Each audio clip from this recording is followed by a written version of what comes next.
In 1892, a once strong man out of Rhode Island named Edwin Brown was wasting away to practically nothing. He spent 2 years with a cough that grew continuously worse until he was struggling to breathe and coughing up blood.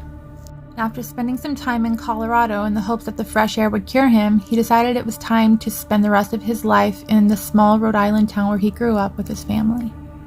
The sickness, which at the time was known as consumption, but is today known as tuberculosis, was wreaking havoc among his family.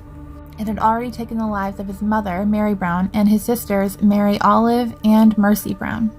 His father, George Brown, sought help from several doctors, but none of them could explain what this sickness was that was slowly taking all of his family members. But the townsfolk believed that the cure rested with the dead.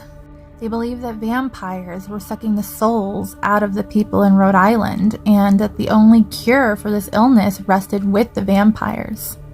And so the townsfolk managed to convince the reluctant George Brown to exhume the bodies of his wife and daughters to check and see if they were vampires.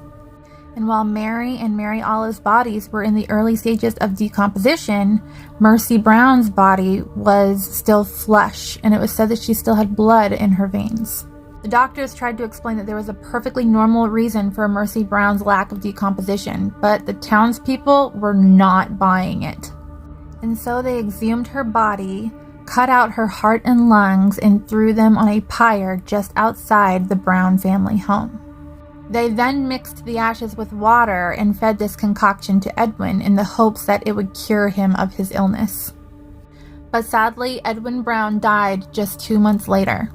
Now, this would not be the first time that bodies would be exhumed due to suspicion of vampirism, but Mercy Brown's body would be the last.